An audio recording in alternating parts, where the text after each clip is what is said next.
इससे पहले हम लोगों ने प्रतिस्थापन विधि को और विलोपन विधि को सीखा। 3.3 में हमने प्रतिस्थापन विधि को सीखा और 3.4 में हमने विलोपन विधि को सीखा और सवाल लगाया। आप उसके लिए मेरे पुराने वीडियो देख सकते हैं, यूट्यूब पे आपको मिल जाएंगे। आज बच्चों हम सीखते हैं वज्र गुणन विधि। तो क्या है वज्र गुणन विधि? जैसे बच्चों ने प्रतिस्थापन विधि से 2 समीकरणों को हल किया था और विलोपन विधि से भी 2 समीकरणों को हल किया था, वैसे ही हम वज्र गुणन विधि से भी 2 समीकरणों को हल करेंगे। ये देखिए बच्चों, आपके सामने मैंने 2 रैखिक समीकरण लिख दी हैं। रैखिक समीकरणों को बच्चों व्यापक रूप क्या होता है? मैंने बताया आपको क्या होता है। ax + by + c = 0। 2 समीकरण ने तो लिख दिया है a1x + b1y + c1 = 0, a2x + b2y + c2 = 0। और बच्चों इधर मैंने एक गोला टाइप का बना दिया। ये क्यों बनाया, उसके पीछे भी एक वजह है, मैं आपको बताता हूँ। ध्यान रखिएगा, ये एक चक्रीय क्रम है कि बी के बाद सी के बाद ए। स्टार्ट कहां से करेंगे बच्चों? बी से। ध्यान रखिएगा, कहां से शुरुआत करेंगे? बी से। बी के बाद सी के बाद ए और ए के बाद फिर से बी। आप इस चीज को याद रखिएगा बच्चों। आपके स्कूल में क्या होता है, और कई लोग होते हैं जो आपको फार्मूला लिखा देंगे, सीधे आपको लिखा देंगे फार्मूला और कहेंगे सवाल लगा लो। बच्चे उन फार्मूलों को याद करने लग जाएंगे। देखिए, मैं याद करने पे ज्यादा जोर नहीं देता हूँ, मैं समझने पे ज्यादा जोर देता हूँ। आप एक बार चीज को समझ लीजिए ढंग से, तो आपको कुछ याद करने की जरूरत ही नहीं पड़ेगी, आपको हमेशा फार्मूला याद रहेगा। ठीक है बच्चों? तो देखिए कैसे हम वज्र गुणनखंड विधि से 2 समीकरणों को हल करते हैं। देखिए बच्चों, जैसे हम लिखेंगे पहले x, क्या लिखेंगे? x, और x और बराबर इधर लिख दीजिए y, x y। इससे हम लोग 2 समीकरणों को हल करके x और y के मान कैसे निकालेंगे? x y और इधर लिखिए बराबर a। ध्यान दीजिए बच्चों, x y के मान निकालने पर 2 समीकरणों को हल करने पे याद कीजिए, प्रतिस्थापन विधि से भी निकाला आपने, विलोपन से भी निकाला। तो x y और a। x के नीचे बच्चों देखिए ध्यान से, ऐसे आपको फार्मूला याद हो जाएगा। x नीचे क्या रखिएगा? कहां से स्टार्ट करेंगे? स्टार्ट करेंगे b से। b कितने हैं? 2 हैं, एक b1 एक b2। तो ऐसे लिख दीजिए बच्चों ध्यान से, b1 और b2 ऐसे लिख दीजिएगा। ठीक है? और b के बाद बच्चों क्या आएगा? c कितने हैं? 2, तो c1 c2, या लिखिएगा c1 c2। ये x के नीचे हो गया। ठीक है? उसके बाद इस पे आइए, हमने कहां से एंड किया? सी पे। तो सी पे एंड किया, हम सी से स्टार्ट करेंगे, मतलब c1 c2 से स्टार्ट करेंगे। जहां पे एंड किया वहीं स्टार्ट किया हमने c1 c2 से। सी के बाद क्या आएगा? a। तो a कितने हैं? 2, तो यहां लीजिएगा a1 और a2। ठीक है बच्चों? अब कहां पे एंड किया? a पे। तो हम स्टार्ट कहां से करेंगे? a से स्टार्ट करेंगे। तो लिख दीजिए a1 a2। और बच्चों a के बाद क्या आएगा? b। तो लिख दीजिएगा b1 b2। इसमें बच्चों अब कोई दिक्कत नहीं होगी, ये चीज बहुत सिंपल थी, आप समझ जाइए। अब देखिए बच्चों, ये इसको गुणा करेगा, ठीक है, और माइनस ये इसको गुणा करेगा, मतलब नीचे क्या हो गया? देखिए बच्चों, x बटे इसकी से गुणा है तो क्या हो गया? b1 × c2 हो गया b1 c2। क्या हो गया? b1 c2। और माइनस, ध्यान रखिए बच्चों, माइनस ये से गुणा करेगा तो क्या हो जाएगा? b2 c1। तो ये x बराबर हो गया, बराबर ऐसे इधर कर लीजिए। इन दोनों गुणा तो क्या बच्चों बन गया? c1 a2। तो क्या बन गया? y के बटे में c1 a2 माइनस बच्चों रखिएगा, और ये से गुणा करेगा तो क्या हो जाएगा? c2 a1। क्या हो गया? c2 a1 बराबर ऐसे बच्चों इधर आइए, एक के नीचे क्या हो जाएगा? ये से गुणा करेगा क्या हो जाएगा? a1 b2 माइनस, और ये से गुणा करेगा तो क्या हो जाएगा? a2 b1। क्या हो गया? a2 b1। तो बच्चों इस चीज में तो आपको कोई दिक्कत नहीं। ठीक है? अब मैं आपको दिखाता हूं, थोड़ा सा यहाँ पे मैं मिटा देता हूं इसको, और यहाँ पे आपको दिखाता हूं, फिर मैं फार्मूला लिख के दिखा दूंगा डायरेक्ट। अब देखिए बच्चों, ये इसके बराबर है और ये इसके बराबर है, इसका मतलब है ये और ये बराबर है, ये और ये बराबर है। देखिए बच्चों, जब ये और ये बराबर है तो उसको ऐसे लिख लिया हमने, x बटे क्या था? b1 c2 minus b2 c1, और बराबर है किसके? हम इसके बराबर देखते हैं, बराबर 1 बटे क्या लिखा है? a1 b2 minus a2 b1। देखिए बच्चों, अब ये जो है यहाँ क्या कर रहा है? भाग दे रहा है, बटे में तो भाग दे रहा है, इधर क्या करेगा? गुणा करेगा, मतलब ऊपर की ओर जाएगा, गुणा करेगा। तो क्या हो गया? x बराबर ये गया, इसने इधर जाके 1 को गुणा किया। किसको गुणा किया? 1 बटे क्या था? a1 b2 minus a2 b1, और इसको गुणा करने कौन आया? ये कौन गुणा करने आया है? b1 c2 और माइनस b2 c1। तो देखिए 1 से गुणा करेगा तो जो होता है वही आ जाएगा। तो क्या हो जाएगा आपका? सीधे 1 से गुणा करने में यही आ जाएगा कि b1 c2 minus b2 c1। इस तरह से बच्चों हम लोग x का मान निकाल लेंगे। अब कोई टीचर डायरेक्ट आपको फॉर्मूला लिखा देते हैं, मैं आपको थोड़ा सा दिखा रहा हूं कि ऐसे फॉर्मूला निकलेगा।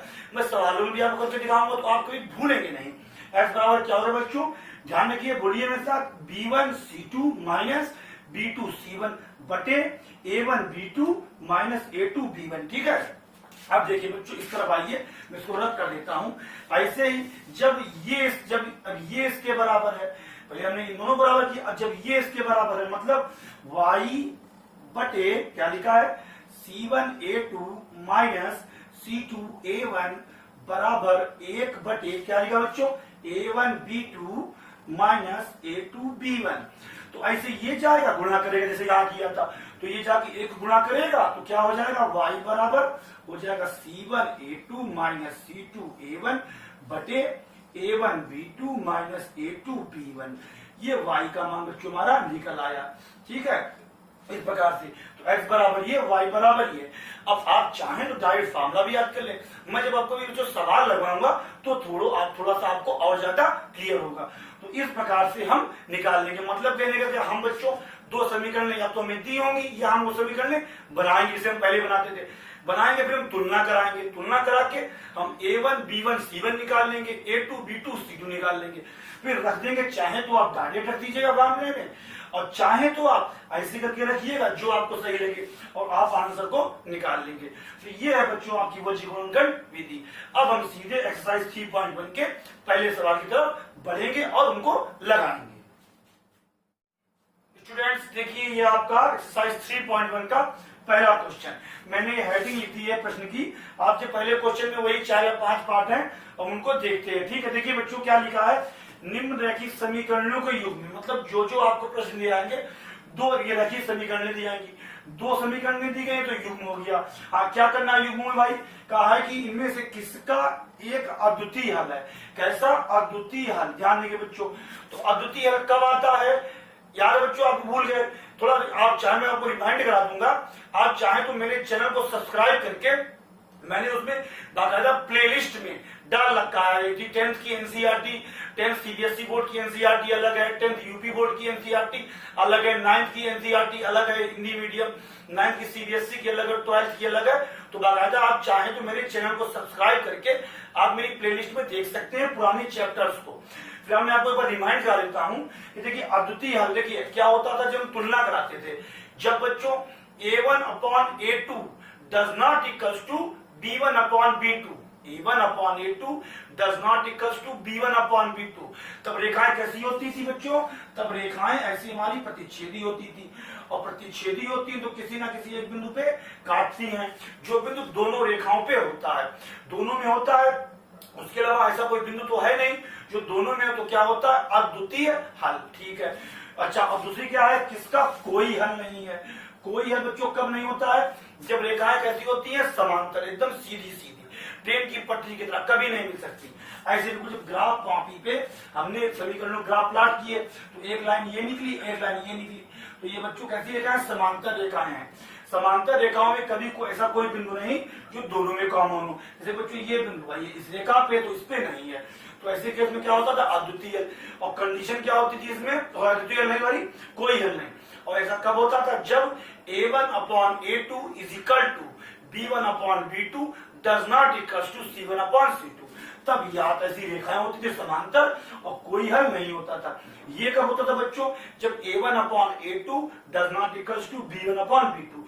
और फिर क्या कह रहा है, या किसके अपरिमित रूप से अनेक हल है, अनेक हल है अपरिमित रूप से। ऐसा कब होता था, जब बच्चों देखिए रेखा हमारी कैसी होती थी, संपाती, मतलब एक ही रेखा के ऊपर दूसरी रेखा भी हमारी होती है, मतलब दोनों के रास्ता, दोनों का पास संपाती, दोनों का रास्ता एक होता है, तो वो हमारे उसमें अनेक हल होते हैं। क्यों बच्चों होते हैं, क्योंकि तो ये बिंदु बच्चों जो है, ये बिंदु इस रेखा पे भी, इस रेखा पे भी, याद देखिए बच्चों ये बिंदु है, ये इस पे भी है, इस पे दोनों पे है, तो ऐसे असंख्य अनंत बिंदु है जो दोनों रेखाओं पे है। तो इसीलिए इनमें क्या होता था कि अनेक हल है। और गणितीय रूप से, बीजगणितीय रूप से क्या कहते थे हम लोग कि जब a1 upon a2 is equal to b1 upon b2 equals to c1 upon c2। ठीक है बच्चों, तो मैंने आपको रिमाइंड करा दिया, आप चाहे तो मेरे पुराने वीडियोस को देख सकते हैं। अब मैं इसे रब करता हूं और देखता हूं आगे। तो ये बात कही गई है कि बताना है किसके हल हैं, किसका हल है अद्वितीय या किसका हल नहीं है या किसके अनेक हल है। अच्छा आगे क्या कह रहा है, अद्वितीय हल की स्थिति में, मतलब अगर अद्वितीय हल आए, मतलब जो हम देखेंगे और अद्वितीय हल निकल रहा है तो क्या करना है, तो वज्र गुणनखंड से हमको ज्ञात करना। कहने का मतलब बच्चों ये है, जब अद्वितीय हल निकल रहा है तभी हमें सवाल को लगाना है, वरना अगर कोई हल नहीं निकला है तो भी हमें नहीं लगाना है, या अनेक हल लगे निकले हैं तो भी हमको नहीं लगाना है। ठीक है बच्चों, अब देखिए कैसे लगाते हैं। तो हम लिखेंगे इसको हम लोग समीकरण 1 मानते हैं, इसको समीकरण 2 मानते हैं। तो क्या लिखेंगे, ऐसे लिखिए बच्चों, समीकरण 1 की तुलना, समीकरण 1 की तुलना किससे करेंगे बच्चों, a1x plus b1y plus c1 is equal to 0 तथा समीकरण 2 की तुलना किससे करेंगे बच्चों, a2x plus b2y plus c2 is equal to 0 से करने पर हम लोग तुलना करेंगे। देखिए बच्चों, तुलना मैंने आपको पहले ही बताई है। देखिए x x हट गया तो a1 इज इक्वल टू क्या होगा, यहाँ कुछ नहीं हो तो 1, तो a1 इज इक्वल टू क्या निकला 1। देखिए y और y हट गए तो b1 इज इक्वल टू क्या निकला माइनस का 3, b1 is equal to minus का 3 और c1 is equal to minus का 3, c1 is equal to minus का 3, ये निकाला बच्चों हमारे। अब देखिए दूसरी तुलना, अब x और x हट गया तो a2 is equal to 3, a2 is equal to क्या निकला 3। अब देखिए बच्चों y और y हट गया, b2 is equal to 9, b2 equal to minus 9, b2 is equal to minus 9 और c2 is equal to minus 2, c2 is equal to minus 2। तो ये हमारे a1 b1 c1 a2 b2 c2 सब निकल आए। अब देखिए बच्चों यहाँ पे हम क्या करते हैं, a1 अपॉन a2 निकाला हमने, तो a1 अपॉन a2 क्या हो गया 1 अपॉन 3। ठीक है, अच्छा कोई बात नहीं, आगे बढ़ते हैं। तो b1 अपॉन b2 निकाला तो देखा क्या -3 बटे -9, ये दोनों कटेगा, फिर काटा क्या आ गया 1 बटे 3। तो देखिए बच्चों a1 upon a2 b1 upon b2 दोनों इक्वल हैं। अब हमें c1 अपॉन c2 भी चेक करना पड़ेगा, वरना अगर यही दोनों बराबर नहीं होते, जब यही दोनों बराबर नहीं है तो क्या हो गया, अद्वितीय अंतरम सवाल को आगे लगाते। अब हम देखेंगे c1 अपॉन c2, तो c1 बच्चों कितना है -3 और c2 कितना है -2। ये माइनस माइनस करे तो क्या बचा 3 बटे 2। तो देखिए बच्चों a1 upon a2 b1 upon b2 तो इक्वल है, लेकिन c1 अपॉन c2 इक्वल नहीं है। तो ऐसे आप लिख दीजिएगा, साइड में क्या लिखिएगा, चूंकि a1 upon a2 is equal to b1 upon b2 does not equal to c1 upon c2। देखिए बच्चों ये दिखा दिया मैंने।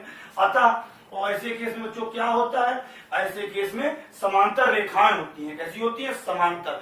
और जब रेखा समांतर होती है तो क्या होता है, कोई हल नहीं। अतः दी गई समीकरण में कोई हल प्रदर्शित नहीं करती है। या ये लिख दीजिएगा आप जल्द उसमें शॉर्ट में कि कोई अथवा कोई हल नहीं है। अब बच्चों जब कोई हल ही नहीं है तो हमको हेडिंग के अनुसार इसको लगाना भी नहीं है, हमको एक्स और वाई कोई मान निकालनी भी नहीं है। ठीक है बच्चों, अगर अद्वितीय हल होता तो इसको हम निकालते। तो आपका पहले का पहला पार्ट, ये क्वेश्चन में पहला है तो पहले का पहला पार्ट हो गया। अब हम पहले के दूसरे पार्ट को देख। स्टूडेंट्स ये देखिए आपका पहले का सेकंड क्वेश्चन, वही हेडिंग वही है। तो हम देखते हैं, ये हमको इसको ऐसा हल करते हैं। देखिए सोल्यूशन यहाँ से बच्चों कैसे करेंगे, इसको 5 को इधर ले आइए तो हो गया 2x प्लस वाई, ये 5 प्लस का लगे क्या हो गया माइनस का, माइनस वाई बराबर 0 और ये बन गया हमारी समीकरण 1। और इसको इधर 8 लाइए तो क्या हो गया 3x प्लस 2y और 8 इधर आके क्या हो गया माइनस का, -8 बराबर 0। ये समीकरण नंबर 2 बन गई। फिर से वही समीकरण 1 और 2 की तुलना कराएंगे तो लिखेंगे समीकरण 1 तथा 2 की तुलना। आप तुलना बच्चों किससे कराएंगे, बोलिए a1x plus b1y plus c1 is equal to 0 तथा a2x plus b2y plus c2 is equal to 0 से कराने पर। तो बच्चों हम तुलना कराते हैं। देखिए x और x हट गए, a1 इज इक्वल टू क्या निकला 2, a1 is equal to 2, y हट गए, b1 इज इक्वल टू यहाँ कोई नहीं है तो 1 प्लस का, और c1 इज इक्वल टू क्या हो गया माइनस का 5। अब देखिए बच्चों a2x हट गया तो a2 इज इक्वल टू क्या हो गया 3, a2 इज इक्वल टू 3 और b2 इज इक्वल टू बच्चों क्या हो गया y बैठ गया b2 is equal to 2, B2 equal to 2 और C2 इक्वल टू बच्चों क्या हो गया, C2 इक्वल टू -8। तो ये बच्चों हमारे A1 से वो निकल आए। तो हम इनके गुणांकों की तुलना करके देखते हैं क्या निकलता है।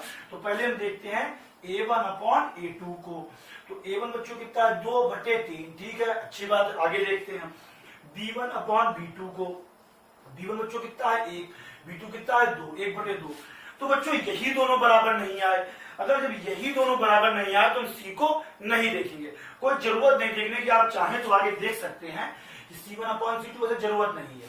C1 अपॉन C2 लिखा है -5/-8, कट गए तो हो गया 5/8।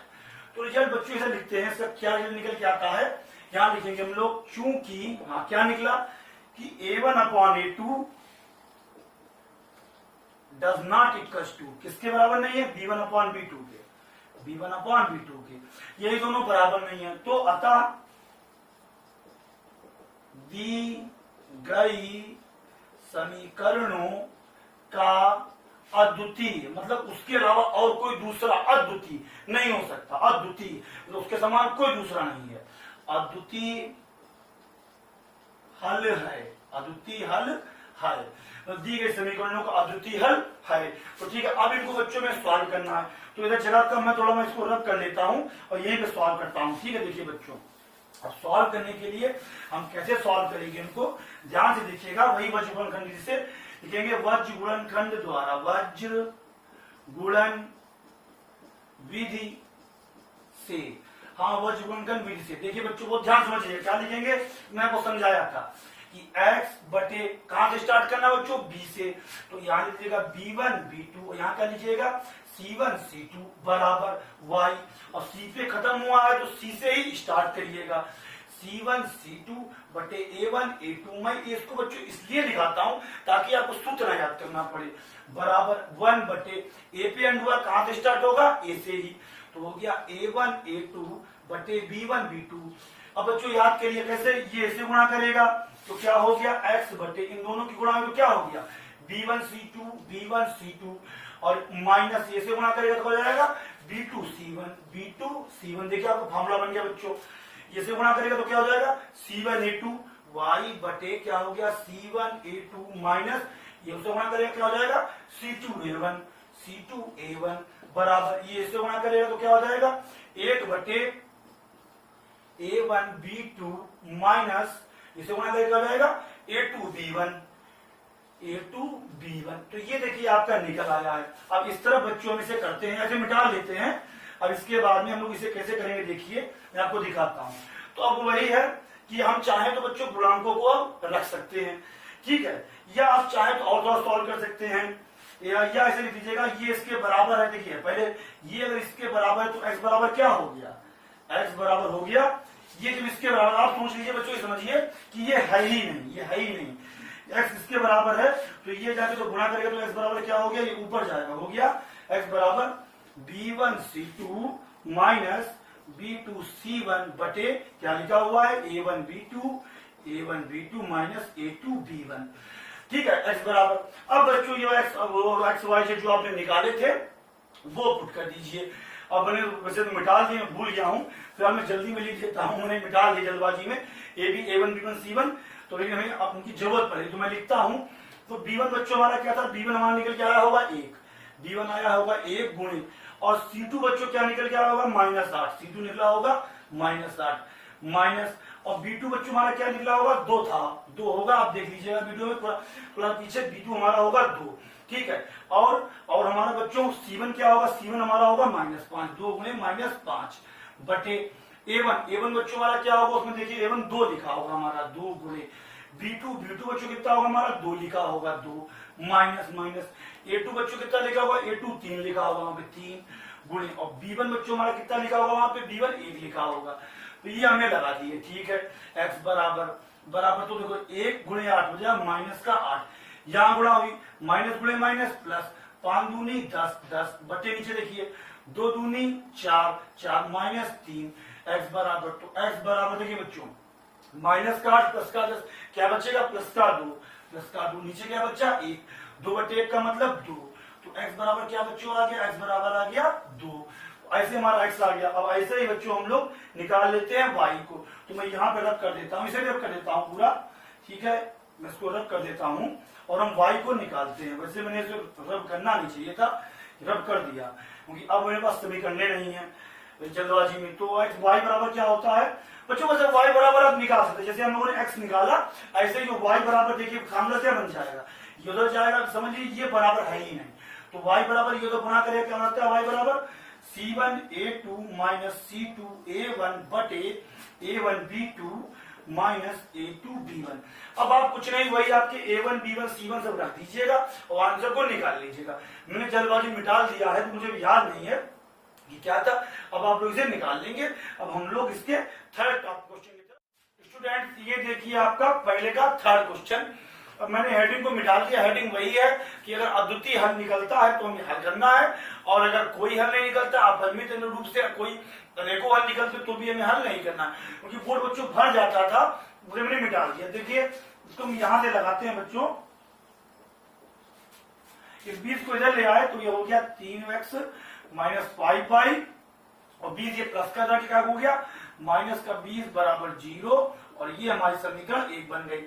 ऐसे इस 40 उधर लगे तो क्या हो गया 6x माइनस 10y, और ये 40 इधर क्या हो गया माइनस का, माइनस 40 बराबर 0, और ये समीकरण 2 बन गई। फिर से बच्चों तुलना कराएंगे, लिखेंगे समीकरण 1 व 2 की तुलना बच्चों किससे कराते हैं, a1x plus b1y plus c1 is equal to 0 तथा a2x plus b2y plus c2 is equal to 0 से कराने पर।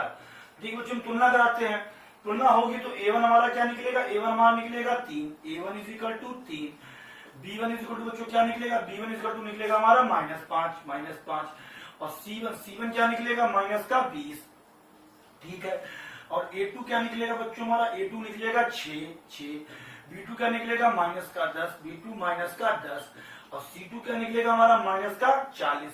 तो ठीक है, तो बच्चों हम देखते हैं, तो लिखेंगे a1 अपॉन a2, तो a1 कितना है 3/6, कट गया कितना आया 1/2, मतलब 1/2 निकला हमारा। a1 अपॉन a2 क्या निकला 1/2, इसे हटा देते हैं, निकला 1/2, ऐसे लिख देते हैं बराबर 1/2, ठीक है। कॉमा अब b1 अपॉन b2 को देखते हैं, तो b1 अपॉन b2, b1 क्या है -5 बटे माइनस का 10, ये दोनों कट गए, 5 से काटा ऊपर नहीं तो क्या बचेगा 1/2, तो b1 अपॉन b2 क्या निकला 1/2। अब हम c1 अपॉन c2 को चेक करते हैं, तो यही चेक कर लेते हैं c1 अपॉन c2 को, c1 अपॉन c2 -20 बटे -40, ये माइनस माइनस कट गए, तो इन दोनों काटा 0 कट गए, अब 2 तो आया 1/2। तो देखिए बच्चों हमारे ये तीनों बराबर हैं, तो हम लोग लिखेंगे चूंकि a1 upon a2 is equal to b1 upon b2 is equal to c1 upon c2, जब तीनों अनुपात बराबर होते तो बच्चों क्या होता है अनेकों हल होते हैं, मतलब अपरिमित रूप से अनेकों हल है। और फिर आपकी हेडिंग क्या थी, आपको केवल अद्वितीय हल में सॉल्व करना है और किसी केस में सॉल्व नहीं करना है। तुम लिख देंगे अतः दी गई समीकरणों के अनेक हल हैं, ठीक है बच्चों। अब अनेक हल है तो इसे में सॉल्व नहीं करना है। इस प्रकार से क्वेश्चन आपका कंप्लीट हो गया। अब हम फर्स्ट के फोर्थ पार्ट की तरफ। स्टूडेंट्स ये देखिए आपका पहले का फोर्थ पार्ट, जिसे हम लगाते हैं, इसमें भी हेडिंग वही है कि अगर अद्वितीय हल है तो सॉल्व करना है वर्गीकरण कंट्री से, अगर अद्वितीय हल नहीं है मतलब कोई हल नहीं है तो भी सॉल्व नहीं करेंगे, अनेकों हल है तो भी सॉल्व नहीं करेंगे। तो देखिए बच्चों लगाते हैं इसको सोल्यूशन। ये समीकरण 1 है और ये समीकरण 2 है, ठीक है। सिंपल रखिए, तुमने ऐसे लिखी, तुम लिखेंगे समीकरण 1 व 2 की तुलना, हाँ तुलना बच्चों किससे कराते हैं, a1x plus b1y plus c1 is equal to 0 तथा a2x plus b2y plus c2 is equal to 0 से कराने पर। ठीक है बच्चों, हम तुलना कराते हैं। तो देखिए बच्चों तुलना करेंगे तो a1 हमारा कितना हो जाएगा, यहाँ कुछ नहीं है तो a1 हो गया 1, a1 is equal to 1, comma b1 is equal to यहाँ कितना है -3, b1 इज इक्वल टू -3 और c1 इज इक्वल टू कितना है -7, तो ये निकल आया। a2 इज इक्वल टू क्या हो जाएगा हमारा 3, a2 is equal to 3, b2 is equal to क्या हो जाएगा -3, b2 इज इक्वल टू -3 और c2 इज इक्वल टू क्या हो जाएगा, c2 इज इक्वल टू -15। ठीक है, अब बच्चों हम देखते हैं a1 अपॉन a2 को, तो a1 अपॉन a2 1/3, ठीक है, कुछ कटेगा है ही नहीं। आगे बढ़ते हैं b1 अपॉन b2 क्या लिखा है -3/-3 कट गए, 3 3 कट गया 1/1। तो देखिए बच्चों यही दोनों बराबर नहीं है, तो आपको c1 अपॉन c2 को देखने की जरूरत नहीं है, आप चाहें तो देख लीजिए कि c1 अपॉन c2 तो हो गया -7/-15 कट गए, हो गया 7/15।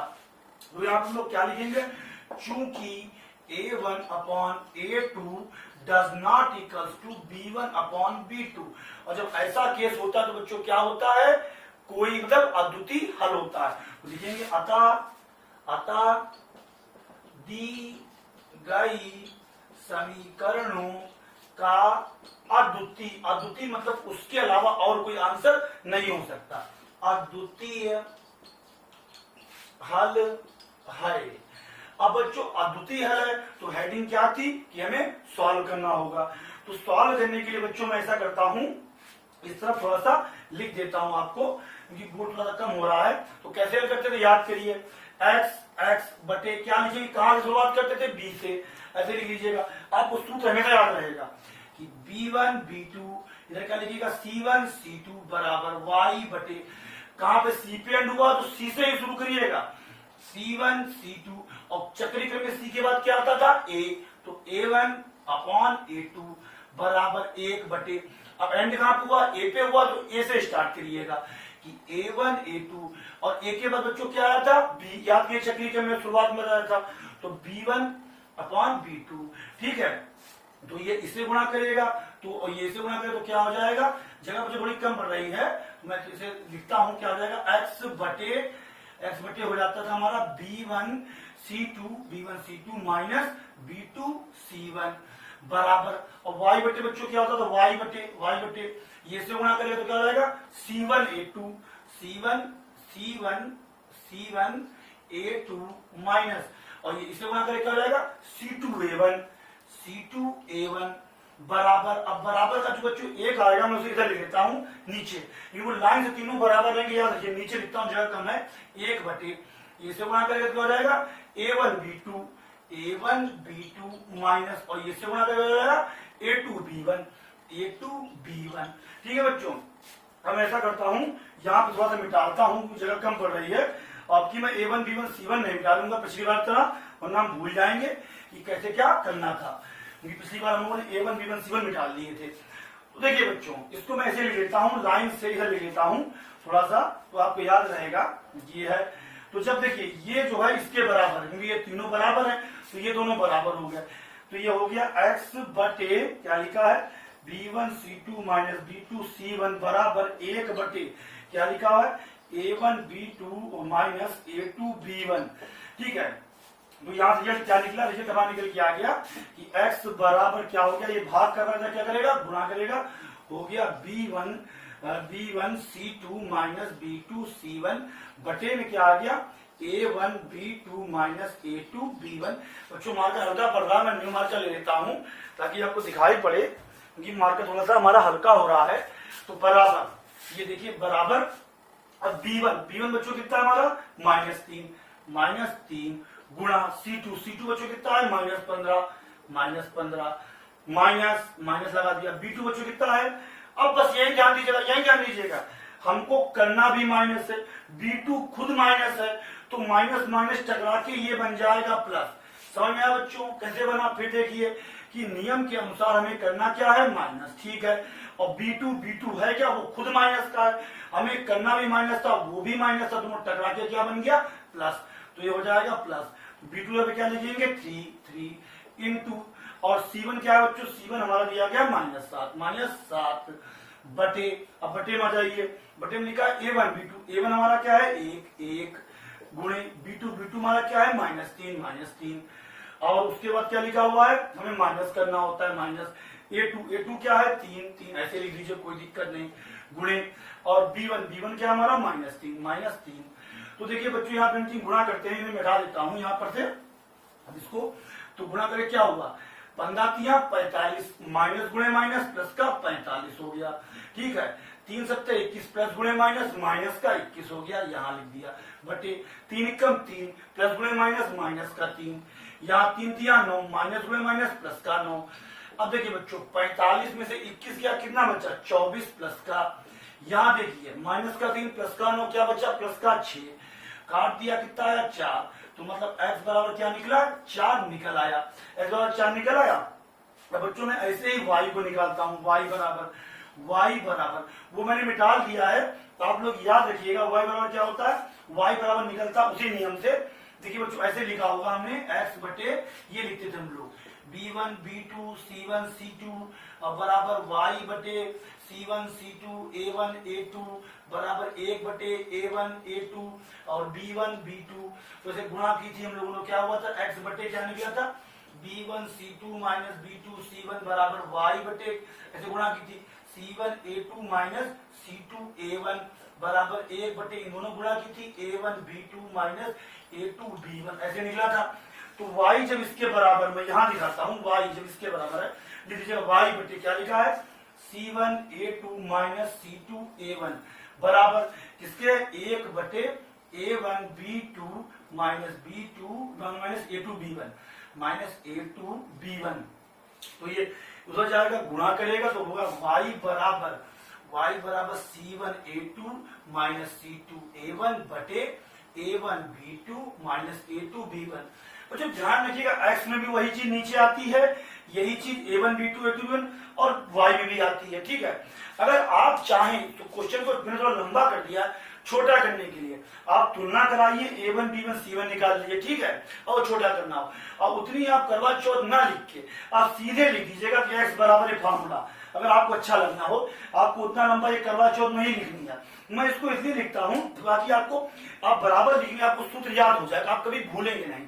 आपको और छोटा लगाना हो, आपने तुलना की, सीधे लिख लीजिएगा x बराबर, ये फार्मूला नोट करिएगा और वैल्यू पुट कीजिएगा, आंसर ले लीजिएगा। y बराबर फार्मूला लिखिएगा ये वाला, y बराबर वैल्यू पुट कीजिएगा, आंसर ले लीजिएगा। मैं थोड़ा ये इसलिए करता हूँ ताकि आपको फार्मूला याद रहे। अब वैल्यू पुट करते हैं बच्चों, देखिए ध्यान से, तो c1 हमारा कितना है -7 गुणे a2 हमारा कितना है 3, फिर क्या है ये माइनस c2 कितना है, फिर देखिए बच्चों हमें करना भी माइनस है, c2 खुद माइनस है, तो माइनस माइनस टकरा जाएंगे, क्या बन जाएगा प्लस, तो ये हो जाएगा प्लस, तो c2 यहाँ पे क्या लिखेंगे 15 गुणे a1 कितना बच्चों 1 बटे, और ये चीज बहुत दिमाग लगाने की जरूरत नहीं, ये यही आएगी क्योंकि वही चीज है, ये सेम वही आने वाली है।